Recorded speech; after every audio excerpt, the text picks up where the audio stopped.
I'm really pleased to have the opportunity to see 26 countries from a vast cross-section of Africa coming together with a real commitment to negotiate towards collapsing the prices that it takes to trade goods. The best reliever of poverty for populations who suffer from poverty is to create wealth through trade and to have the independent incomes that allows. If we can get internal regional economic integration to be real across many parts of Africa and to then have corridors which are going to enable them to really address the best and most valuable export markets in the world, then we really will be making a transformative difference. There's no question that wealth creation, income generation is integral to development.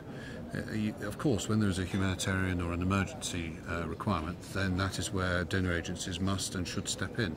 But if you're looking for long-term eventual graduation from aid, making sure economies can stand on their own 2 feet, above all be able to be resilient to shocks and not only feed their people, but above all be able to give those people the chance to participate in their economies and to really enjoy having the chance to deliver on aspiration, develop a middle class, if you like, which is the history of economic empowerment the world over, then that will be the best way and best route out of poverty. It's precisely the entrepreneurship that we want to unleash, but it's also recognising that if you get it right for women and girls, whether you're dealing with the provision of and access to public services or empowerment in terms of the possibility of being able to take part in farming and economic activity, then you get it right for development, you get it right for the country, you get it right socially and for their communities, and above all you get the family unit being able to really be empowered to look after themselves going forward and to then develop businesses to employ people. Small and medium-sized enterprises are the way forward, and getting that financed is the key, and the advice that it then takes to develop a business plan, to take the risk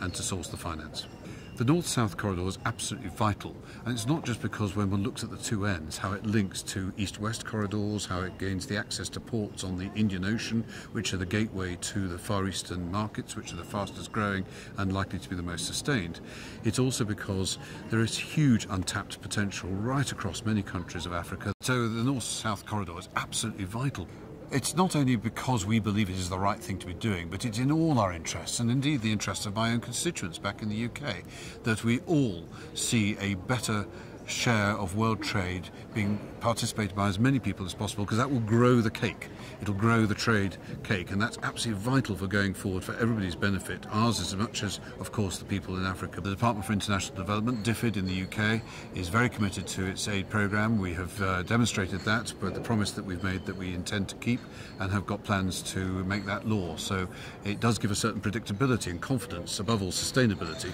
for countries with whom we're partners and are working together to try and deliver a better future.